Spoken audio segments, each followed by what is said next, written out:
Welcome everyone.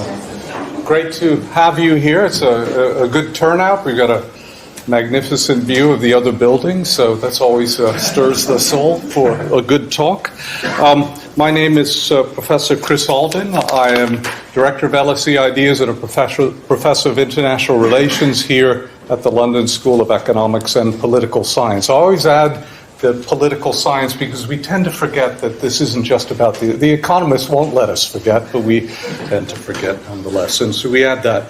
I just want to say a few things about LSE Ideas. We're in cooperation. This is the first of an event.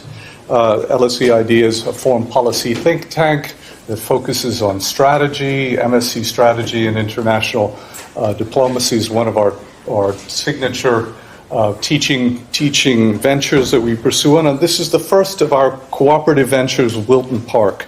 And I think appropriately enough, an educational institution hosting a discussion along with a think tank and educational body as well.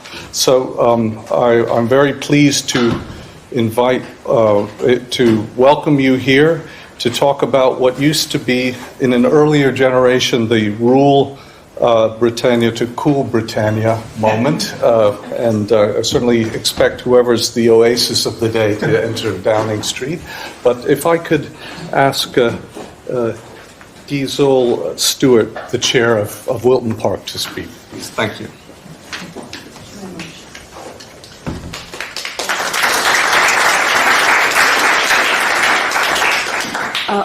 Welcome, and I have to say, when you talked about Cool Britannia, you reminded me of the fact that I may not look it, but I was the original Blair babe.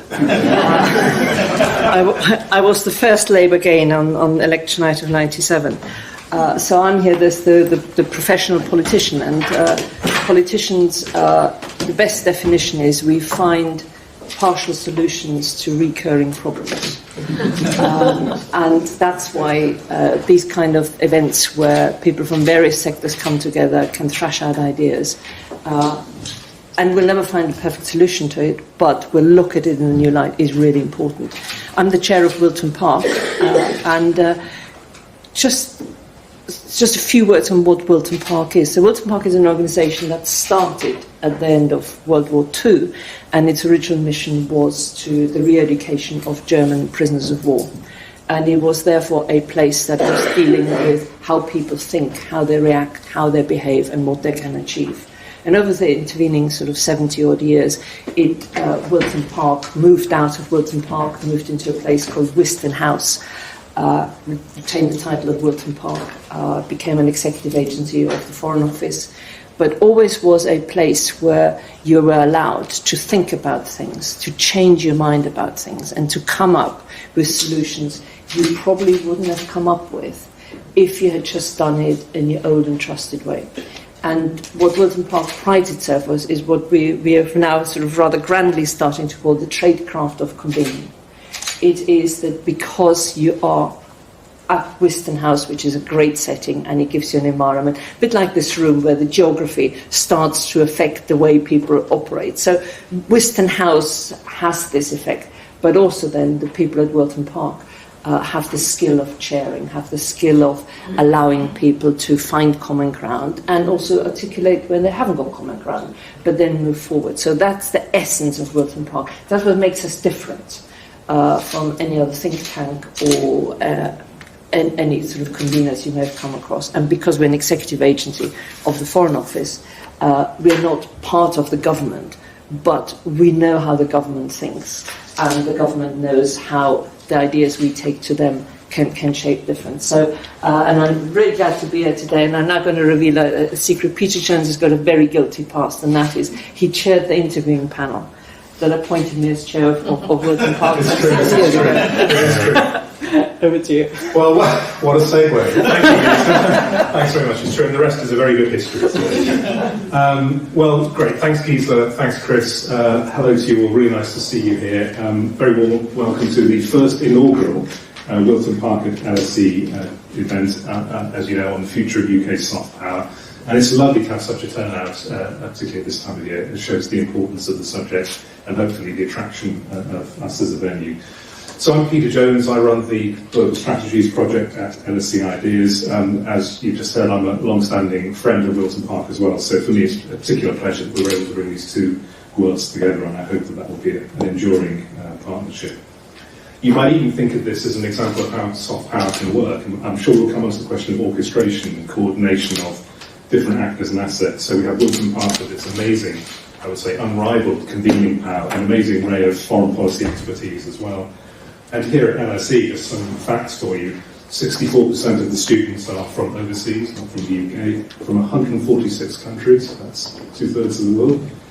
There are 234,000 LSE alumni around the world, and over 40 world leaders have taught or studied here, and that's an amazing network. You could think of it as a soft power network.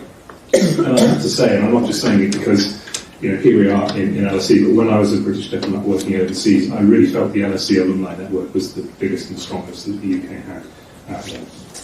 A few points on housekeeping. So the format for the evening is that in a moment I'll invite each of our three expert panellists to speak for about 10 minutes or so each on aspects of this subject. I'll then pose a few questions to them, and then we'll open it up to involve all of you. So I know most of you will probably be looking forward to the chance to ask a question. So when we come to that, please do just say who you are when we do the Q&A. That will be really helpful. The event is being recorded. We are, as you've seen, taking photos. And we may, I think, make a podcast out of it, depending on how we do. I see a nod. That's the intention. It's not being live streamed, however, but it is on the record. And also to draw your attention, you may see around these QR codes here. This is really the cutting edge here. These QR codes will take you to two reports that we will hear mentioned in our presentations in a moment. So please, if you want to find out more, please do follow those codes. They'll take you straight to the reports on the topic at hand. There might even be some hard copies of the reports around as well. I'm not sure, but the QR codes definitely work. And also I've been asked to remind you that at the end of the evening there is a feedback form. These are liberally distributed. If you could fill those out, that'd be really helpful and appreciated as well. Phones on silent. You're beautifully timed. Thank you very much. So that's it in terms of the housekeeping. On to the substance that we're talking about. This is obviously a really, really important moment for the UK. After a decisive election. And the Labour manifesto talked about soft power, and it talked about soft power in this way. It said, looking back, that there has been an erosion of UK soft power and influence in recent years. And the manifesto that looking forward made these commitments. It said, our, UK's, diplomatic leadership is bolstered by the soft power of our world-leading cultural institutions. We, an incoming Labour government, will work across government to bring leading creative and cultural institutions together to increase the UK's international clout, and we will work with our proud diaspora communities to enhance our cultural links across the world. So a very clear statement of intent in the manifesto. Against that background, there are a number of aspects that we can explore, but some questions that we might want to pick up either in the panelist remarks or potentially in the Q&A to follow. I would list as follows. First of all, what is the state of play on the UK's soft power assets? Indeed, what are they? And how should the concept be understood? To what extent has there been a decline, as the manifesto asserts, in UK soft power in recent years? And we might consider that in absolute terms, UK against the UK in the past. We might think about that in relative terms as well, the UK relative to other countries, and indeed other actors on the international stage. What are the options open to the new British government, and what choices potentially does it have? How might things look different in the future? How can the various actors and aspects of soft power be better coordinated and orchestrated? And what's the scope for, or indeed what are the limits on, government agency in this respect? It's one thing to pledge something in a manifesto when you're actually in government. I'm sure Keith will have experience of this. It gets a bit more complicated. So what is the scope realistically for government agency? And finally, since it's in the manifesto, what is the potential role for harnessing the UK's diaspora communities in this endeavour? So there's a lot there. To help us understand and navigate this complex landscape, I'm delighted to introduce our expert panel. Evie Aspinall is Director of the British Foreign Policy Group, which co-convenes with the British Council, the UK Soft Power Group, and the latter has recently produced an important report on building a strategic framework for the future of UK soft power. Helen Jones is Director of Global Engagement at the Science Museum Group, and Mona Lawton is Head of Soft Power Research and Insight at the British Council. So a warm welcome to the three of you. I'm going to give each of you in turn a chance to speak for about 10 minutes, and they know the running order in advance, it's not going to be a surprise. Evie, if we can turn to you first. Evie. Thank you very much, and thank you for inviting me to speak today. I've been given the task of sort of setting the scene, explaining why soft power matters. Some of you might already be on board, but perhaps there's one or two in the room that we can win round the importance of soft power. And I think in the wider geopolitical context, we're in a time where it's in vogue, as it were, to say that we're in unstable times. And you'll hear lots of talk in the news at the moment about World War III and a new axis of powers, and perhaps some of that's true, perhaps some of that's exaggerated. But either way, we are in an increasingly unstable time. There are three trends, I think, that are particularly important. One is the rise of new powers, China, India, growing influence, growing as economic and military powers. The decline of the old, or at least sort of stepping back of the old. So I don't want to go too far just yet into the potential for a Trump presidency, but whoever wins in November in the US, I think we'll see a move back and inwards in the United States to an increasingly isolationist approach. That obviously has ramifications for the wider international system. And then we also see a growing challenge to the existing multilateral system, structures and mechanisms of power from developing and emerging economies who increasingly feel that many of those institutions were not made in a way that is fair or representative of the world that we are in today. Some of those things might be good changes, but whatever you think of them, they are bringing instability that our strategic rivals, particularly China and Russia, are seeking to monopolise on.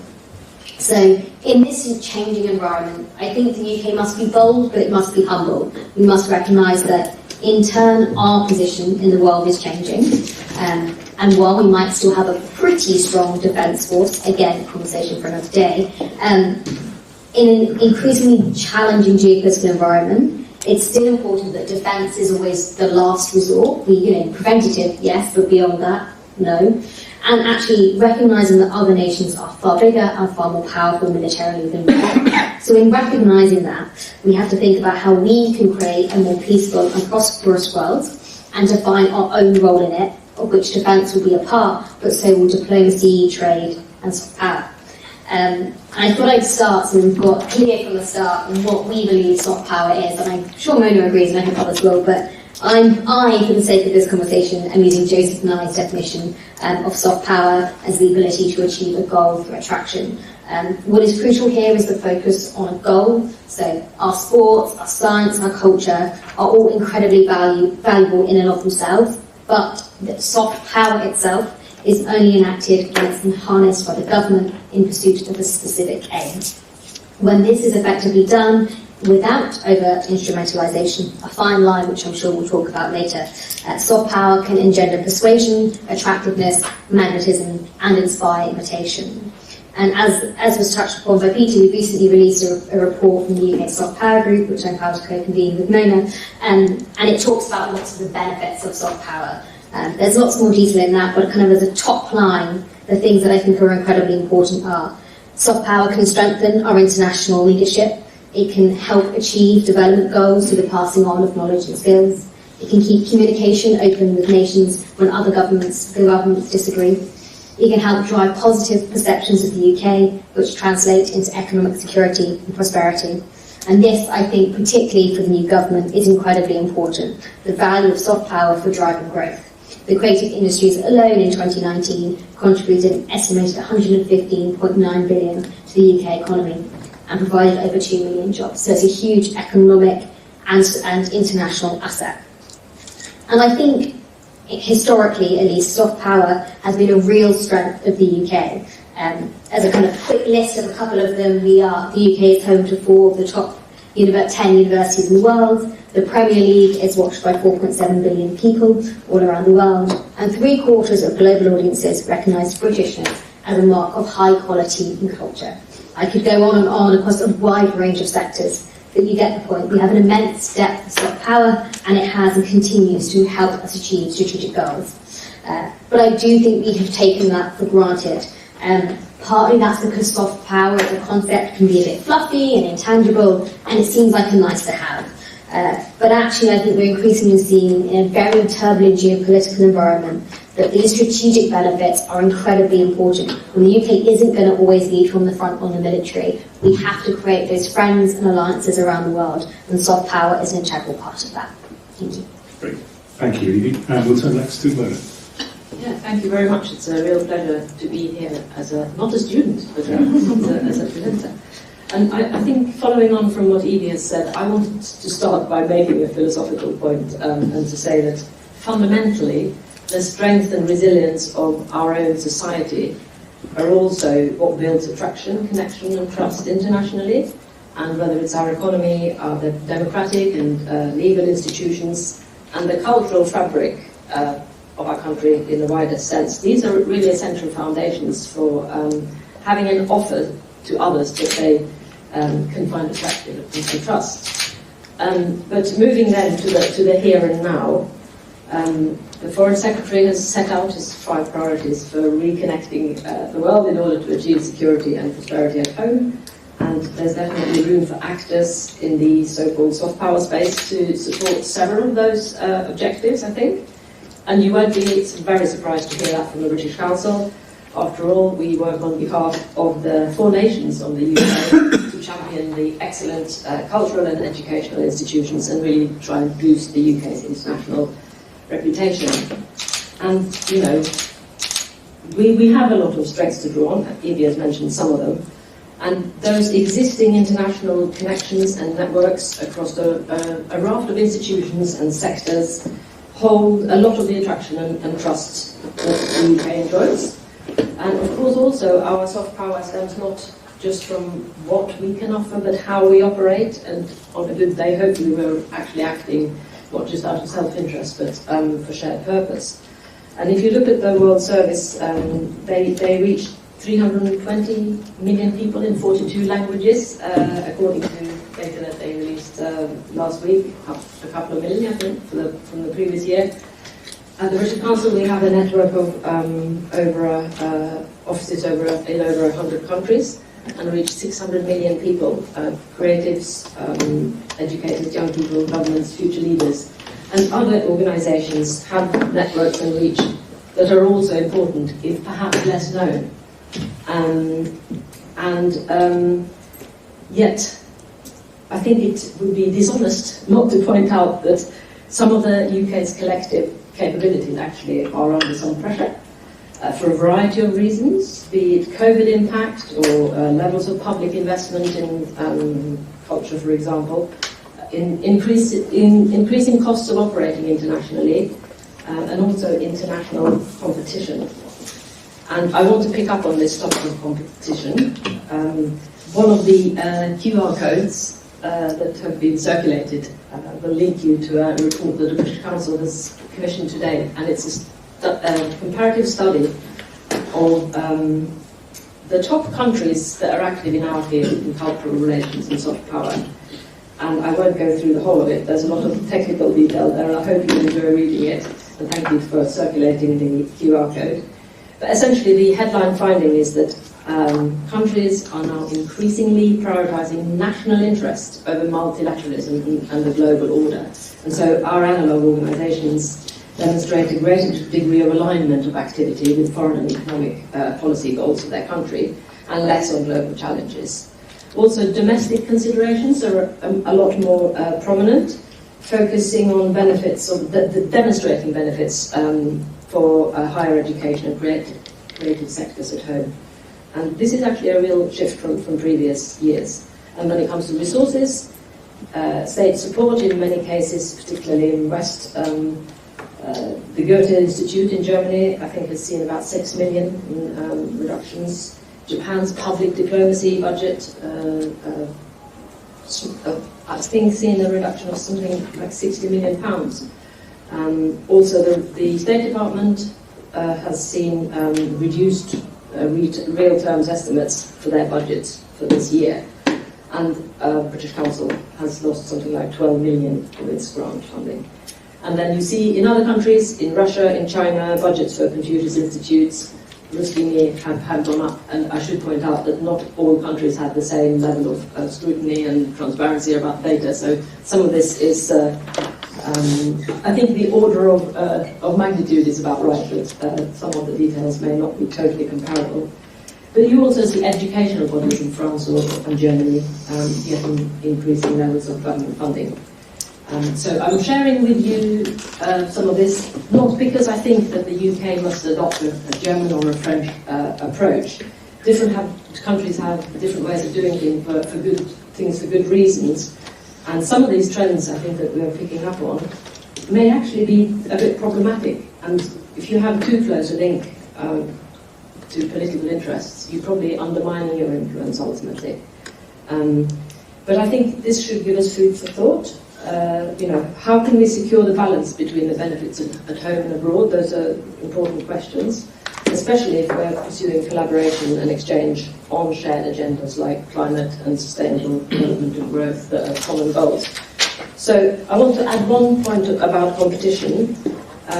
We are on a survey of insights from 18 to 34-year-olds in the G20. And that shows that wealthy, open, democratic nations are very close in terms of their attraction, and the UK is one of them. But we're not talking now just about the European or the English-speaking nations. Countries like Japan and Korea are very attractive to people. So people have a lot of choice and channels now that they can access cultural and educational offers. And it isn't a given that we will continue to succeed as the UK, just because we have some assets, and there's definitely a great demand for them. English language is one of them. So the UK's position currently is high, but it's also precarious, and possibly linked, I think, to historic rather than recent investment. So in order to stay on the front, stay in that position, we need to be really on the front foot, both in terms of being willing to invest and being relevant. And then I do also have a little list of, ways in which we might get there, if I'm allowed to. Keep going. So, I think the first one, and you'll see some reflection of our soft power framework here. Long-term thinking and strategic patience should not be underestimated, and it's really required for success. So having really clear and shared priorities, going beyond single spending cycles and political cycles, I think are really preferable to having new initiatives, new terminology, every time there's a change in government or minister. Secondly, strategy and mechanisms that help to join up domestic and international policy are really welcome. So that the domestic and the devolved policy areas like culture and education, etc., are considered as much for their contribution to international ambitions as their impact at home. And also collaboration between governments, arm's length, and independent actors. That's much needed. That goes beyond the transactional, I think, and become trust-based. So we can build on existing groups, like you just mentioned, the UK Soft Power Group. There's a cultural diplomacy group that was the DCMS initiative, British Council convenes it. And ideally you'd have some coherence between them. We're all really interested in the Soft Power Council that the Foreign Secretary has talked about, and we look forward to hearing more about what that is going to look like, whether it focuses on Whitehall itself or the wider landscape of independent institutions. And I've emphasised collaboration today because I think it's really essential in accessing and sharing our assets well. And I also do it because in a diverse and complex landscape of actors, it would actually probably prove hard and ultimately undesirable, I think, to seek to command and control, and I suspect Helen will come back to that. But most important of all, and my final point here, is I think the UK's energy needs to be very firmly pointing outward for maximum impact in the world and not going into inward competition. So as examples, a lack of sustainable long-term funding for public bodies and having to compete for small pots of money, it doesn't help in that regard. Having the long-term goals, like I mentioned before, really aids it. And I think there's every chance that we can achieve success. And certainly, for the British Council, we've endured quite a challenging financial time during the pandemic and cuts to our government funding. But we really want to get our act together and rebuild and really fulfil the potential for the UK, starting now. Over to you, Helen. Wow. You might need to move the microphone there, yeah. So much better. Thanks, fellow panellists, and thanks for everybody for coming tonight. I think I have a slightly different outlook because I am representing one of the cultural assets, kind of delivering on some soft power issues. But of course, it's not our whole raison d'etre. So what I'm really going to do is I've got a case study which I hope illustrates some of the things, some of our sort of observations and experience as an organisation whose world overlaps with foreign policy and soft power from time to time, hopefully for mutual benefit.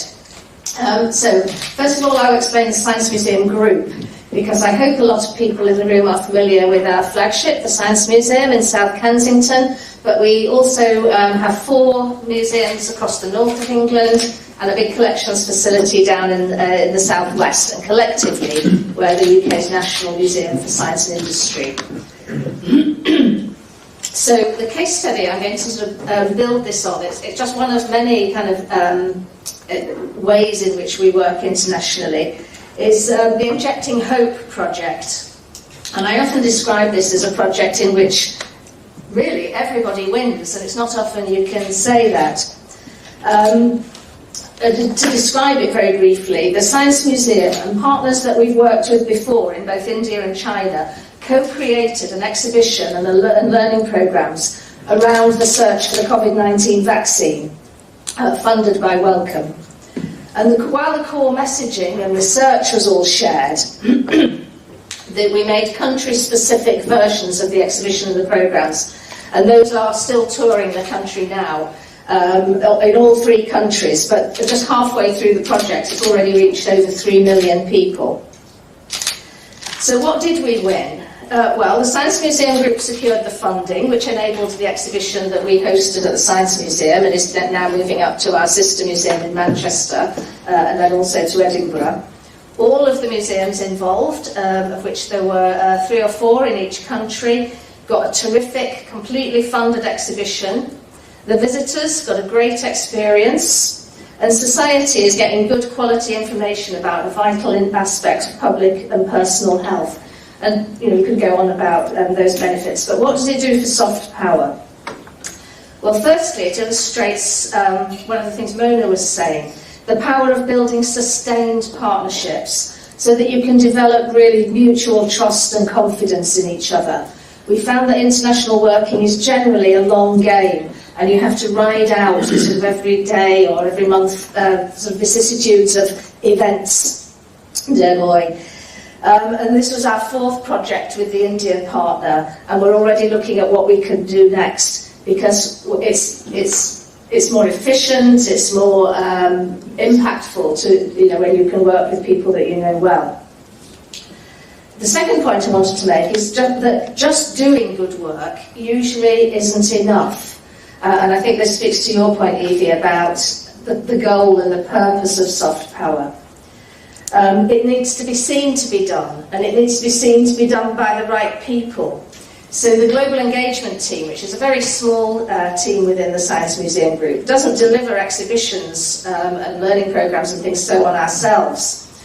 But we really try and bring the soft power aspect, if you like. We aim to add value to things that we're doing by securing higher profile and wide buy-in. Because, as I say, mere activity doesn't equate to soft power, but you can convert it into soft power. And in this case, we do it through working with the British High Commission. So the High Commissioner himself attended the events. We added in extra STEM engagement workshops and events around the exhibition itself, cooperating with media channels so that you get good exposure. And also the British Council, with whom we work well known around the world, funded a new art commission for the India version of the exhibition. And because all of this activity was badged as part of the commemoration of 75 years of Indian independence. So it's about looking for those opportunities and really trying to make the most of them and join up the dots, which isn't always easy.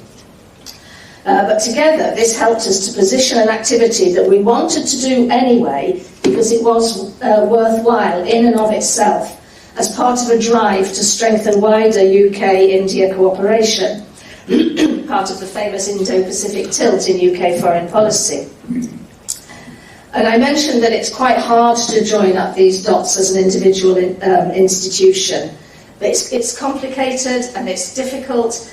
So mechanisms for proportionate drive and coordination of soft power activity, particularly across public bodies, but not by any means limited to that, could be very welcome, provided we stay on the right side of the very thin line that Evie mentioned between being overly controlling and overly instrumentalist about soft power work.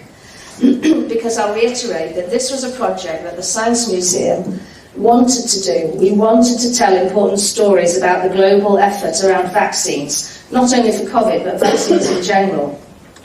And the point here is about authenticity, because it's a paradox of soft power that as soon as you try to do it too overtly, you risk killing it. I believe that soft power accrues from work that's grounded in sincere values and mutual respect. It's on the whole not transactional, or at least it's not directly transactional.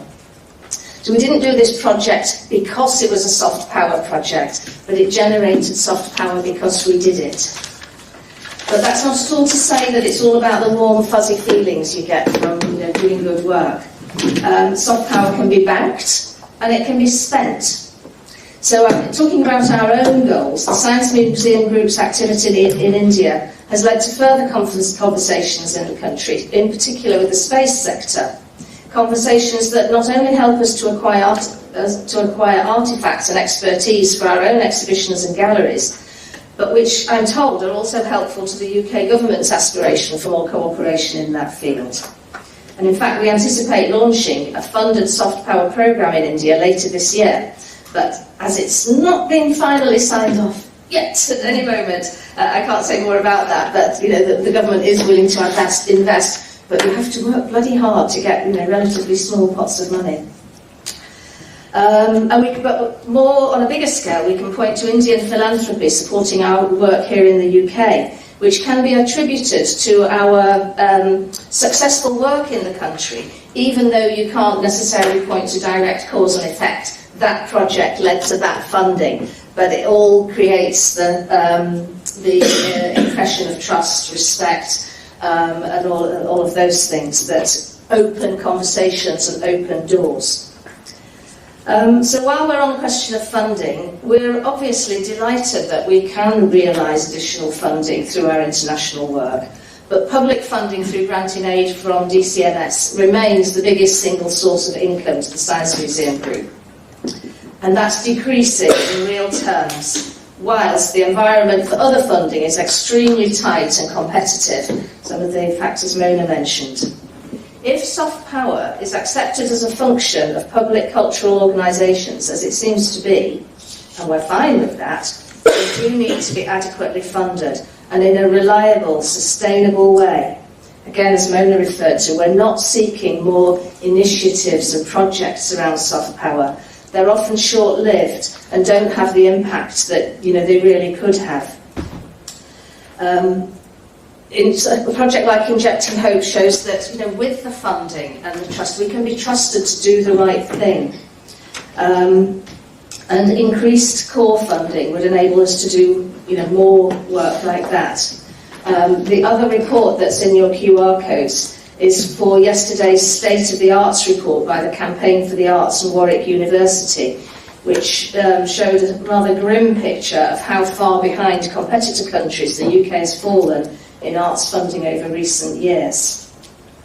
We have to nurture the soft power assets without them overly controlling them. Or the next time we look, the next time we find we need them, they'll be gone. Anyway, finally, I just wanted to reinforce the point that soft power activity doesn't just happen abroad, and it's not all about broadcasting about how great Britain is. Cultural organisations can provide a platform for overseas arts, science and heritage in the UK, demonstrating value and respect. An Injecting Hope show in London, for instance, made a great stories out of the Serum Institute of India, which produced all those millions of doses of the Oxford vaccine for the whole world. And the point here is about reciprocity. But of course, reciprocity can have another meaning. And I often wonder, in doing soft power with our many partners, they're also doing soft power to us. Does that matter? We work with many places that, we can't deny present social and political challenges, be that countries or organisations. And these can lead to accusations of whitewashing, or in certain organisations, greenwashing. Should we stop working in difficult places? Or are those, in fact, exactly where we should be working? And that's the question I'll leave you with. Great. Thank you, Helen, and thank you all three of you. So I'm going to just pose a couple of questions to get us going, and then we'll open it up to all of you. The first one is about the scope or the limits on government agency and the value out of what government can do. Because if you look at the range of actors potentially involved, and we mentioned the Premier League early on, really good example, things kind of just happened. There was no sort of government intervention particularly involved. And there is a school of thought, basically, that the best soft power, the most creative, most impactful, and stuff that people like just happens of its own without government intervention. What would you say to that? I mean, is it better just to let things bloom on their own, or if government should be more active, where should it target its energies? So whoever would like to chip in. Evie's looking thoughtful. I'll go first. So to some degree, and I think we touched on the importance of kind of maintaining independence, and I think that's integral. I would say that things like the Premier League are always relatively from earlier stages quite big, and it's much easier for the big institutions to go off and do it by themselves. But when we talk to kind of smaller soft power assets, they just can't do that by themselves. They don't have the access. They don't know what to do. And actually, I remember one of our members once talking to us about a trip they'd done to Saudi Arabia and ending up in the Daily Mail, and it was all a big scandal because they didn't know that it would be bad to go to Saudi Arabia because there's two schools of thought, which Helen's touched on, of should we engage with these challenging nations or should we not? And actually having government advice and engagement on those issues is really important. So I think there's two things that I think government can most do. One is just opening those doors, being the point of contact, talking about the right environment, helping them navigate it, and then creating a conducive environment. And it touches on the points around funding, which aren't even just give us more money. Part of it is just let's have some long-term sustainable funding, let's plan ahead. Creating an environment that is conducive and thinks about soft power at the heart rather than as an afterthought, I think can only be a good thing. It's not they want to be controlled, but that's why the Soft Power Council idea is so good, because it's an opportunity to get together, to think about it, and strategize a bit, just so those doors are opening. Shall I say something? Yes, no, we do struggle with this sometimes. We're called an arm's length body, and I always describe the arm as very elastic. So when it suits us to say, oh, of course, the UK government is right behind us in this initiative, we say that. Other times we say, oh, well, we're completely independent of government, they just provide the funding. So, there is a thing of it cutting both ways. I think it's not so much about controlling and directing it, but acknowledging it. And as Evie says, creating an environment in which it can flourish and encouraging it. And there is a role sometimes for, for very overt things. It's a spectrum, isn't it? And you get to cultural diplomacy. But like the French do it, to which ministers have said to me before, why can't we be more like the French and build the Louvre in whatever place? And we said, well, that's not quite how it works, because the French government often pronounce these things without the cultural players even knowing about it, never mind sort of having agreed to it. But you can just kind of decree it. None of us want, to be in that scenario. We value our independence, and I think our partners and our government stakeholders and people value it as well. But there certainly is a role for defining and encouraging and acknowledging and supporting, as I say, trying to sort of make sure that the bodies, to use a sort of family analogies, grow up well and knowing what the right thing to do is, and then letting them go and doing their thing. And hopefully you've got a good enough relationship that they'll, bring you their laundry back every now and then. Very good one. See if But I anyway, can run with that analogy. keep in touch. Yeah. You never let an analogy go to waste. Great. I suspect that the creativity might be best left a lot of the time to the entrepreneurs and the creative sector. But I definitely think that there is a role of government, in particular, in just being willing to engage with with the sector, and they can't engage with everyone who might be considered a soft power asset, but nevertheless can engage with some. And I suppose there are a couple of other things that I think they can do, which is, have a vision for what we want to achieve and some sort of overarching goals and communicate them so that anyone who's interested and able on the outside of government knows about that and can play a role. And then, quite importantly, I think the government can also play a really helpful role in organising itself so that it doesn't do one thing in domestic policy that's going to really harm or lose opportunity when it comes to the international. And I think we have seen at different times some attempts to do both some convening, some sharing of vision and some organising, but it would be very good if it was a little bit more concerted. Second and final question from me. A couple of you touched on the relationship to the UK and other governments, potentially as competitors or collaborators, Western, non-Western, and so on. But what about thinking about other international actors who aren't countries and aren't governments? So thinking of big tech companies, thinking of Elon Musk's of this world.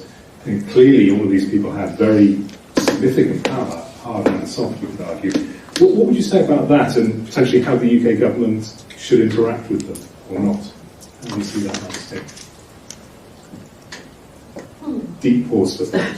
I can start off by saying I'm not quite sure I really know the answer, but I do know that, for example, if you're the British Council and you're able to work with a company like Microsoft, working with schools, it means that your educational offerings can reach an awful lot of people and do an awful lot of good.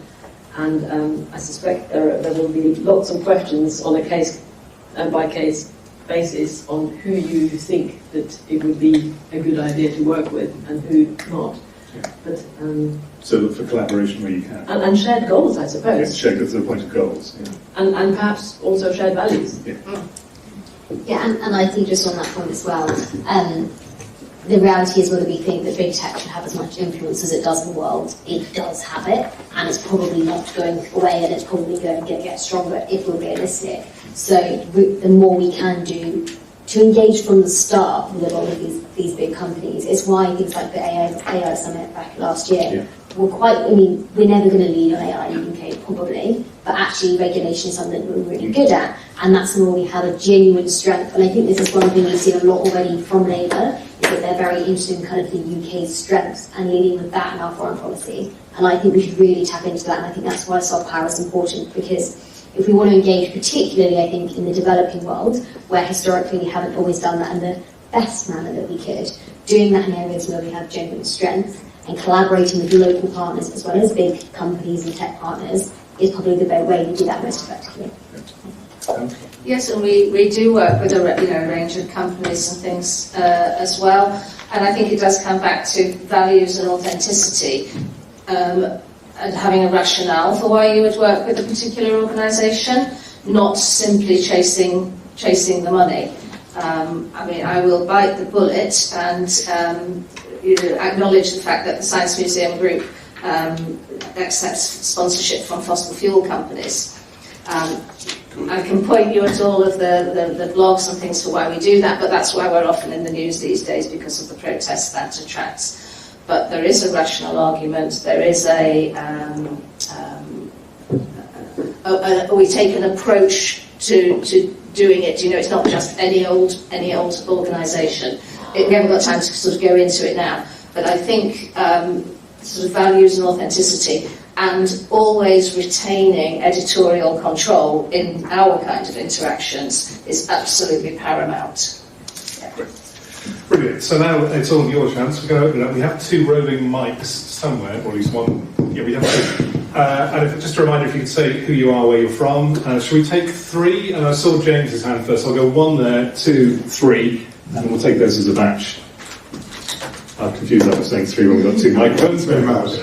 James Kittner, once at the Foreign Office, then from the much more foreign world of technology. And thanks for this. It's been a very interesting discussion. I'm not going to hide that I'm a bit sceptical about it all, because we've had an awful lot on the ways and means of soft power and not much on the ends of it. And Evie raised this issue, she gave Nye's famous definition about, attractiveness. And I worry that the UK finds it hard to be attractive because it doesn't really know where it is. And then actually, this panel, to be brutal about it, has epitomised that. You brought up this issue, Peter, about big tech companies. Their ends are very clear. They want to make a profit. They need to make a return to shareholders. That's very easy. We have here in this room, I suspect, a consensus of internationalism, of liberalism, of shared values, peace, brotherhood, rule of democracy and law. But actually the real players in using soft power have a much more cutthroat approach. I don't just mean beastly people like the Russians. I mean people like the Qataris and the Emiratis who know exactly what they want to do with it. And we don't know what we want to do with it. And we focused entirely on what we could do if we had more money, but not enough on actually the purpose of it all. Okay, so first one, we'll collect 2 more, so the purpose, the goals, the ends, and second one there. Thank you for that, James. It ties in with one thing I wanted to say as well. I'm Simon Anhold. I measure the images of countries. I've been doing it for a long time. I just want to say, lest anybody was feeling secure, the UK is the second worst performer of all the countries I've measured in terms of its image over the last 19 years since I've been running my study. So it's doing really badly. We need a sense of urgency in this conversation. But the second thing I wanted to say, which might run slightly counter to that, is I always feel strangely depressed when I hear people talking about soft power, because it's an oddly old-fashioned idea. It's still basically power. It's still about achieving ascendancy over other countries. And that's just not the way these things work. Yes, sure, humanity has moved forward if we now worry about hitting people over the head with pillows instead of machine guns. But that's not really what it's all about. And what the research shows, I've collected nearly 1 billion data points on this over the years, beyond any shadow of doubt, the countries that people care about are the ones that are relevant to their lives and that they perceive contribute something to the world that they live in. The reason why the Emiratis and the Saudis are 2 amongst the best performing countries in terms of perceptions of them today is because they're perceived to be playing an active role in the areas that people care about today: peace and security, climate change, and so on and so forth. They understand how these things work. And I think in the UK we still dodder around a little bit, somewhere between the borderline of wanting to brag about how wonderful we are, and people aren't interested. And on the other hand, and we hear it from the British Council, we hear it from the museums all the time, it's not about saying how good you are, it's about doing things that make people feel glad you exist. And fundamentally, that's the formula. It ain't rocket science. So reactions to that, and thank you very much. And I saw a hand somewhere in the left. Yes, thank you. I'm Peter Barnes, I chair the British German Association. The essay question is the future of UK soft power, and Mona correctly encouraged us to think long term. So my question is, what government policies should be adopted to ensure that today's pupils and students can contribute most to UK soft power in 10 or 20 years' time? And if I may add 2 sub-questions to that. The LSE has been traditionally the most international of all higher education institutions in the UK. And because of Ralph Durendorf's role here, there was a very strong link to Germany. But since Brexit, the number of Germans studying at the LSE has fallen by over half. So is there a way that we can restore as school and student exchanges and promote youth mobility between countries? And the second sub-question is on language teaching. So over the past 20 years, the number of pupils learning French and German in British schools has fallen by 70% and hasn't been made up by rises in other languages. And that the government's curriculum and assessment review published on Friday does not include modern languages in its terms of reference. So does the panel agree with me that in order to be effective in deploying UK soft power, we need to speak the language of the countries that we're dealing in? Thank you, Peter. Right, so a great array of initial questions there. Mona, do I see you straining to... Well, the last topic is close to my heart, and as you probably know, the British Council publishes research that brings out this relatively negative picture for the UK. And I think I would argue that providing the opportunities for exchange, we need to be thinking about what the UK gets as well as the other countries get from this. And, having language skills, having exposure to how the world works is important also for the world of work, for our prosperity, as well as for our influence and soft power. And so it would be very helpful if this is something that could be addressed and seen as part of the fuller picture in this regard. And just to mention a couple of things that the British Council are doing, is we have been running a mobility scheme for young British people to go to China, to learn about China, to enhance UK-China capability, and are also now setting up a mobility scheme for UK young people to go to India for the same purpose. And I would certainly like to see more of that. But should I also try to cover some of the other points? About the soft power and the scepticism. I suppose what we're lacking on this panel perhaps is a government representative, because the likes of the British Council and the Science Museum we are doing our thing, exchanging arts and culture in English in our case, for its own sake, if you like. We understand that the reason why we get funding from the government and we're part of the family of the FCDO is that the UK is interested in soft power, and the UK has decided to have an arm's length organisation that mainly focuses on connecting people with the English language and creating opportunities for exchange in arts and culture and education. So it is to a large extent the government's role to then do the leveraging of some of the activities that some of these arm's length bodies do. It's our job, I think, certainly in the British Council, to help create the attraction and the trust. But we are ultimately not the people who are sitting there at the conversation at the UN, where there's big global decisions. What about the Simon's challenge on, are we doing relevant stuff that matters to people? What would you say about that? Yes. Me? I was giving you a chance, whether if you want to do, but others can come in. Or on the other questions as well. So.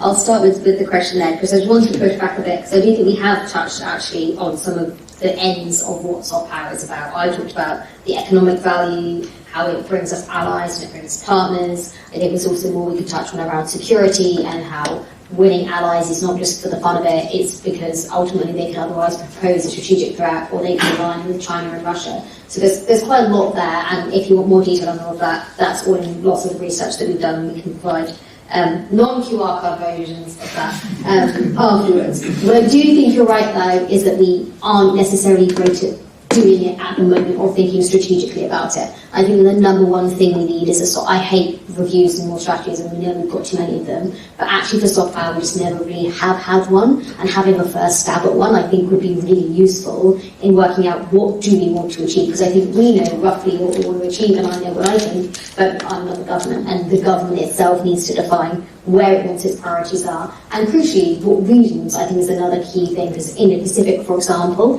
is one of the priorities, presumably still so, but not definitely. And just is soft power focused there, or is it focused on Europe? We should be strategic, we should prioritise. On the question around the future and the long term, I think there's the basic kind of boring stuff is actually the most important for the long term. So the things like having clear docking points, having a council, they're the things that matter most, alongside the don't do with one thing in the domestic and one thing in the international, and make sure they line up, so protecting industries domestically. And then also I'd go back to the point about focusing on strengths. The UK can't do everything, and we are good in certain areas, education, law, finance, etc. Let's be proud of those, let's focus on those and really utilise them. Yes, thank you. I mean, I just as a punter, if you like, we sort of recognise that the yawning gap sometimes between the warm words of being open, generous, collaborative, all of those things, and then between that and there's a lot of the public discourse that goes around, and it's people hear what you say, even if you're not directly addressing them. So our very ambivalent in the public eye relationship with China, for instance. So we do a lot with China, and every so often our trustees get a big wobble on it and saying, "Oh, should we still be doing something on China?"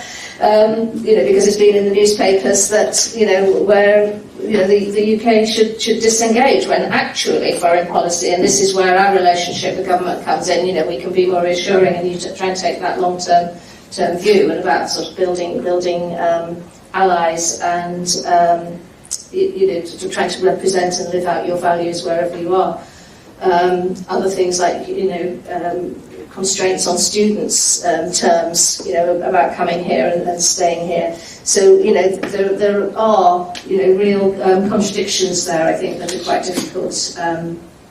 difficult to represent.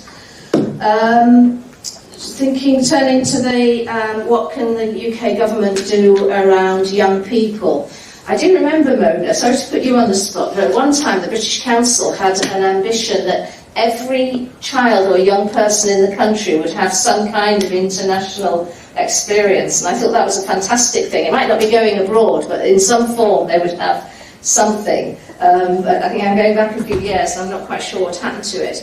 But that's certainly part of our goal in the Science Museum, for our over 3 million visits a year, many of whom are young people, to try and maintain an internationalist outlook.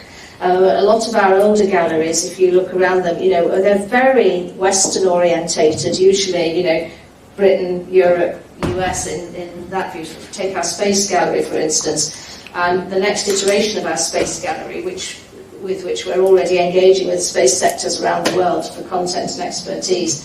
It won't be the biggest in the world, but we want to make it the most global in the world. And telling stories to UK audiences. Why does India have a space program when there's so much poverty in the country?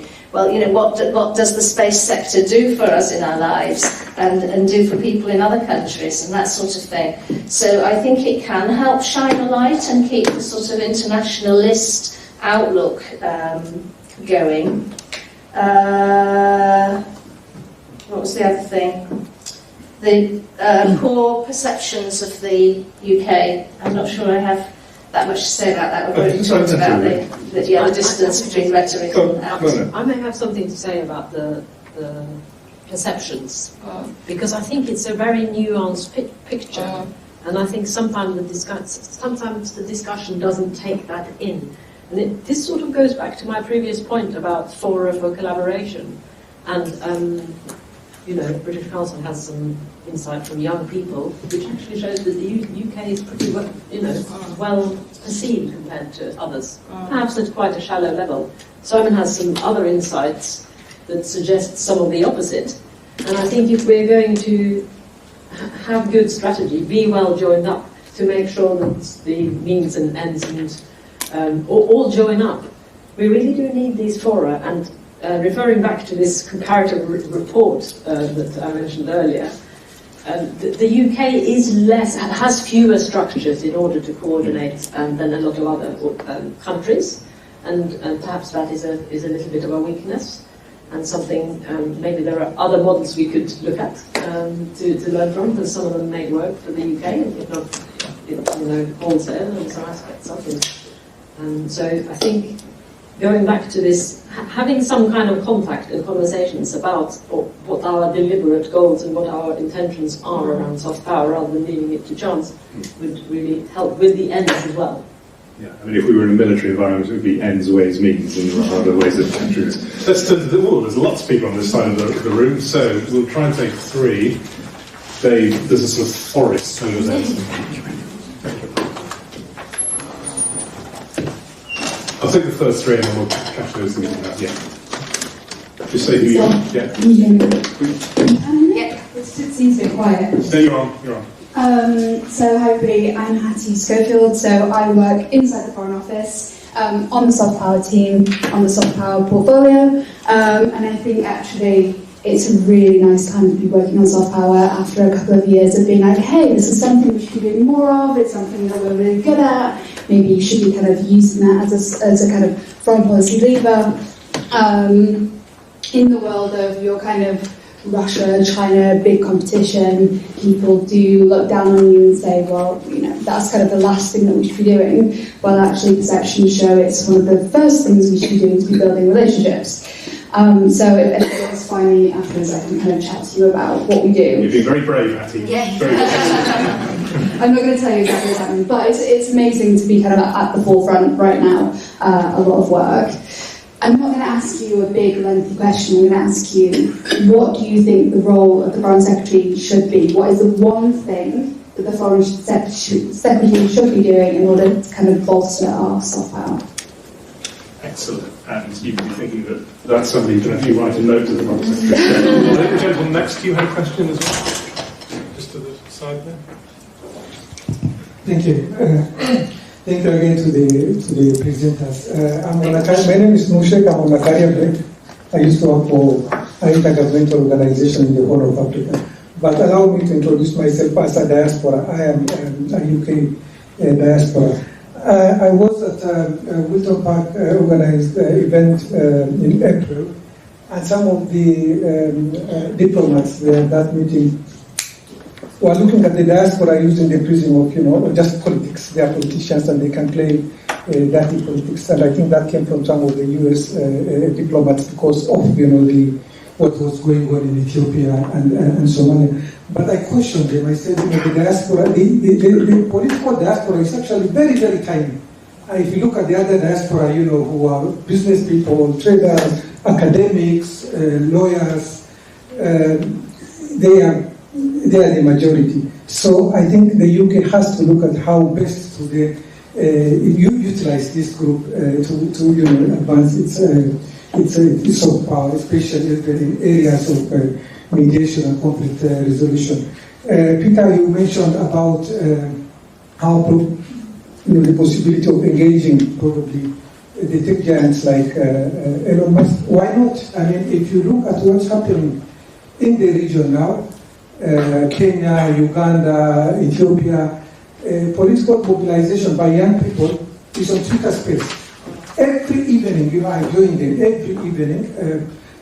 But this has to be moderated. Some of them, have brilliant ideas on, how democratization should be, but some of them totally, ideas that, you wouldn't want to hear, and they are influencing people. Finally, on languages, the BBC has chopped some of the languages from our region, so I don't think that was very welcome in the whole talk. Thank you. Thanks. And there was someone just over your shoulder, lady just over your shoulder. Yeah, you've got a microphone, right? Yes, thank you. Hi, I'm Erica Hoganson from NMC Saatchi, but also an LSE alum, so it's always great to come back to my old alma mater. I think just echoing in on the points that were made earlier about the clarity of thought to the strategy of what we stand for and what are the goals that we're trying to achieve here. And I think then second, that is the role of communications, and where being visible and getting the message out of what we stand for is often overlooked. And I can't tell you the amount of times I hear, particularly in the old DFID FCDO, the sort of D side of the FCDO world, will say, oh, they don't do comms. FCDO, DFID doesn't do comms. And that actually, I think, really holds us back from being able to bring the right level of visibility. And to your point that you made earlier about like the tech companies, we find in our research that even as much as those tech companies want to portray themselves as being international, just by default, are seen as being American companies, and the U.S. government then benefits from the soft power tied to those tech companies.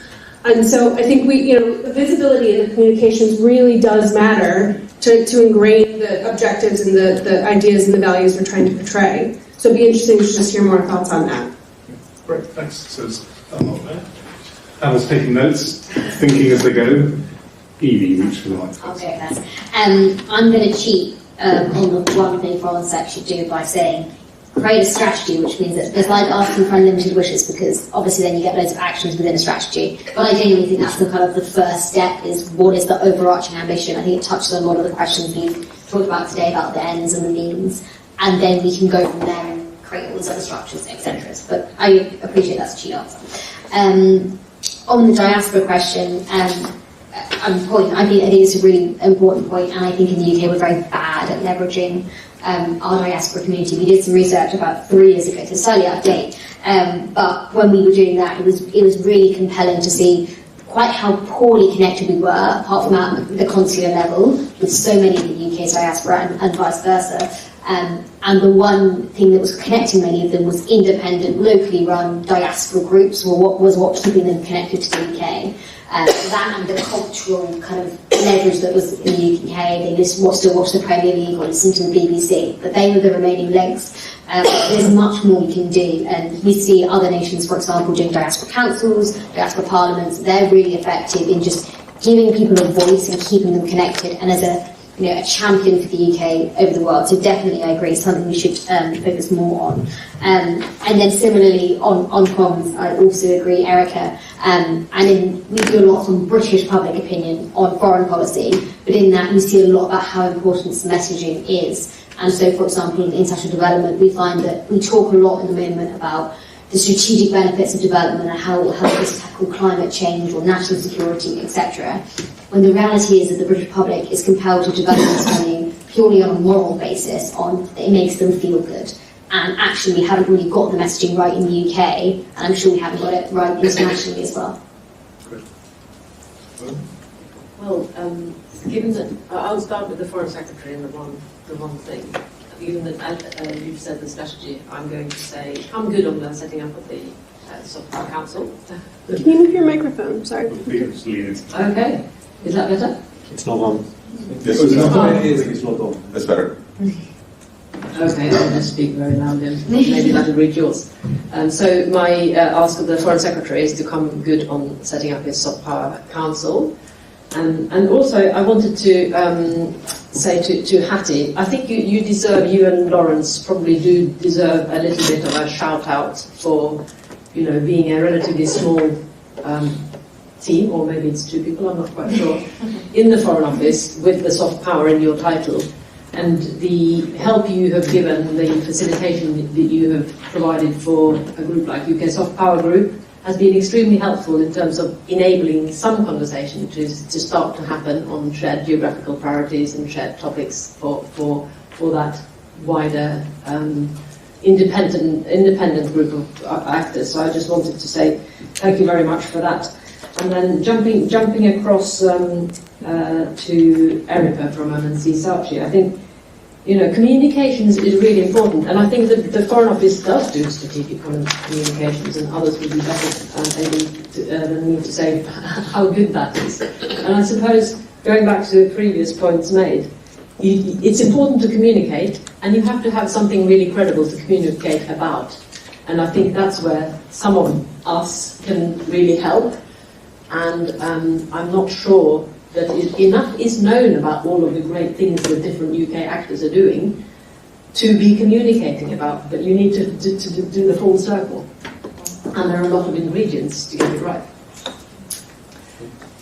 I would also start with the Foreign Secretary's one thing, and I suppose it's kind of related to doing strategy, but to take the lead in government on aiming for both more joined upness and connectivity across government, as we have said, around soft power and other initiatives and things. But also, as part of that, as part of the strategy, to sort of calm down some of the rather nationalistic rhetoric that we get around, and really sort of understanding our place in the world and what that means nowadays, and acknowledging some of the other rising players. I mean, you've talked about people don't know sufficient about the cooperation. That's something that we would hope to show that the issues that face us, like climate change, health and well-being, poverty, they are not things that single nations can tackle on their own. So, although Injecting Hope was a tiny example, it was very much meant to be an example of how it takes international collaboration in science and culture. And I know we have somebody from the Royal Society here tonight. Science collaboration is going to be vital for tackling a lot of these issues. And so I think in that sense, trying to be a more force for more cohesion and collaboration, I suppose. I don't know exactly how he would do that, but that then also touches on on the communication aspect. If you don't say why you're doing something, people will leap to fill the vacuum with their own thoughts and their own opinions. They're entitled to opinions, but hopefully they would be better informed if we were able to articulate much better why we do a lot of the things that we do and simply what they are. And diaspora communities, I'm afraid I don't have an answer to that except to reiterate what other people have said, that there is a fantastic resource there, I think, from the various diaspora communities in the UK that are not used well enough and not connected up with that sufficiently with our international work. So there were a couple of other hands right at the back there, and one here as well. If we can risk the microphone. So maybe with a hand up there, and then the two at the back. So, yeah, you first, and then two. Okay. Yeah, I'm used to risking microphone. Or just speak. My former roles as head of BBC's Caribbean service, which was closed down due to Foreign Office cuts. Then I moved to the Commonwealth, which also suffers from financial benign neglect. So I suppose my one question would be, having heard so many comments from people looking at the future, but we really do need to start pinning down an answer to the question, what does the UK do next, having let so many elements of soft power wither away in a benign fashion? And there were two behind you there. And then that might be all we have. Hi. Oh, is that working? Yeah, yes. We can hear you. Yeah. Hi, I'm Eliza. I run Erskine Analysis, which is a little think tank that's just wrote a big piece on keeping the UK's creative industries globally competitive. I guess, we're in a world in which global levels of freedom of expression, freedom of press are dropping. We know that the sort of fascism was on the rise, the very context in which the World Service and the British Council was set up. We also know, when we look at Iraq, Afghanistan, that the kind of long-standing peace can only be built where that peace is made to seem attractive and meaningful. I think I spend a lot of my time thinking about the Cold War and how important the soft power agenda was there, how important it is to really show the importance of freedom of expression, particularly to young people, in achieving long-term peace. And I also spend a lot of my time thinking about and talking to people in Korea who are very much taking that Cold War mentality. They take K-pop stars, the president takes K-pop stars to summits with Northern Korean diplomats. They commercially sell it into China to really make the point that joyful, youthful exuberance is important, meaningful and attractive. I think we've been talking a lot about arm's length soft power, but Korea is absolutely thinking about it because they have to, with the North there as instrumentalised. Perhaps that's a conversation we need to have as well in the UK as we look at the world that we're currently facing. I'm John Newbegin. I chair a thing called the Global Creative Economy Council, which is 15 people from 15 countries, mainly global majority. And I chaired the British Council's Advisory Board on Arts and Creative Economy for 5 years. And I think I like Helen's point about the danger, the temptation of getting a bit too transactional about this. And I think, to pick up on the point that Eliza just made, at a time when there's kind of rising extreme right-wing populism and fascism around the world, actually values has got to underpin whatever we're doing. In the creative economy world, one of the things I find interesting is in many very autocratic societies, people say, we can talk about, the creative economy gives us cover to talk about culture and the arts in ways which otherwise would be much too dangerous with which to engage the government. I think that, the creative economy is something where we're strong. It does allow kind of discourse on all sorts of sensitive and dangerous subjects. The guy who ran the culture ministry in Azerbaijan said at a conference we held in Istanbul last year, a creative society has to be an open society. Yeah. A lot of kind of head nodding around the place. That's quite a brave thing to say for many people in many countries. I think we underestimate that. The other point I made is on heritage, which been touched on, but not really focused on. And I think it's an area where the UK is a world leader still, and in many countries, particularly kind of middle-income countries, where heritage is becoming more and more important politically and in terms of driving a tourist economy and is under threat, actually helping countries understand and build their heritage and their sense of heritage on the basis of, he who tells the story owns the past. Things like the Cultural Protection Fund, which the British Council runs with the government. Tiny money, 60 million quid so far, started off with dealing with the consequences of what ISIS was doing in Syria, but has now become much more broadly based. It's a hugely important area, and it's also about values.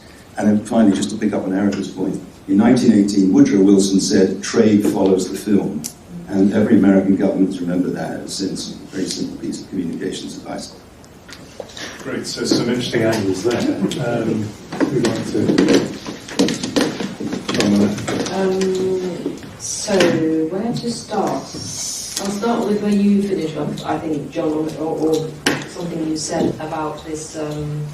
Sometimes the creative economy or an indirect approach might be the best approach, and it may be the only type of engagement you get bilaterally with a country if there's not a very good political relationship. And also, moving on to your other point, thank you for mentioning the Cultural Protection Fund. It's important both in terms of protecting heritage and giving people the skills to instrumentalise it, actually, to some extent, to earn money from it, to earn credit for it, to earn influence from it, and also increasingly to deal with issues of climate change. So these things are really quite connected, I suppose. I think also, going back to your point from the BBC, having worked in the BBC World Service, I think that the UK is really creaking because it hasn't invested. And I think some of the good stories we can share about, how well perceived the UK is now, I can't prove this, but my sense is that, it's decades of investment, but that's the serious investment was a long time ago, and maybe some of the points that Simon has raised about some of the areas where we're not seen so positive is about that lack of investment. And for example, returning to the 0.7% of GDP's expenditure on development probably would really help, just in itself, showing the colour of your money, I suppose. That might be on the list of the points as well. Yeah. So, yeah. I think I'd agree on kind of what was the thing that needs to happen next. In reality, it's probably money. In the current climate, that's also not hugely likely. But there are things we can do, and things like long-term sustainable funding, which means that people aren't spending so much staff time working on bids 24/7. That sort of thing, always we can do more with the money that we do have. And I don't think we should stop talking about money. I don't think it should be the main bit of every bit of conversation. And I think one of the challenges the development sector has had is that every conversation has been about 0.7 rather than what can we do with the money we've got, and that's just alienated government rather than being productive. But I don't think we should drop the conversation about money entirely. I just wanted to thank Eliza for bringing up the Cold War. I think we haven't talked much about historical examples of soft power here, and actually that's something that we should do more, is thinking about how our allies are doing it well, how we've done it well in the past, and kind of leveraging those as useful examples. And then similarly, the final point I thought was really good. I think in a world where China is doing lots of its international engagement with pretty much economic conditions but not values-led conditions, we know that lots of nations quite like that. And actually, we'll find, I think, a lot more pushback nowadays from us saying, we'll only do a deal with you if you put X gender condition, climate condition, etc., in. And actually, soft power can come in as a way by which we can encourage our values without imposing them. And I think that's probably a more effective way of doing it in this day and age. Showing, not telling. Showing, not telling. Yes, thanks. I'm not sure if I've got this sort of fully thought through, but I think there is perhaps a connection between the first point about having let some soft power institutions and organisations and initiatives wither away, and how do we stop that? But in my mind, I'm also linking it to things like a lot of our institutions having been rooted, in post-war and things, and have we just become too complacent about them? So perhaps, Eliza, it's always me. As Eliza's point, if I've understood it correctly, was, are we being too coy about instrumentalising soft power, and that perhaps we need a period of being more overt, perhaps we're being so subtle before that it's almost disappearing. But I think there's a spectrum of activity, and some would be very overt. We've just come back from the launch of the GREAT campaign in Saudi Arabia, which is, all about sort of fun and games and making a loud noise and that, and, very great it was and everything. But, that's one kind of activity, and we're happy to be aligned with that. I don't think it's truly soft power because it is so overt, but there's a whole spectrum then of activity. Have I misrepresented what you were? No, I suppose it's not necessarily about it being overt that you're saying that creative freedom is important. Yeah. But more that if you have K-pop stars going to summits between North and South Korea, it's implicit the joy of having creative freedom. So there's a difference between we are great and that's the message, and we understand that the value of freedom of expression and freedom of press has inherent attraction in it, because genuinely it allows people to live better lives. Okay, I think the Living Better Lives actually is a fantastic tagline that we should, maybe use more. And that maybe comes back to the first point as well about the people being interested in what impacts their lives. And maybe we haven't got K-pop stars, but why don't we take Premier League stars out into, or Premier League trophies, or those sort of things out into how we're doing international activity? I think that could be really powerful. I think that's right. Great. I know there are many more questions out there, but although it's about soft power, we have a hard close, and the hard close is at 8. So I'm going to just I'm going to conclude with a couple of points. First is that, I'm not going to sum up the discussion, but lots of points have been made. I know for many of you this is part of a continuing conversation in other settings. Please do check out the links to those reports. Please compare them with other evidence that's out there as well.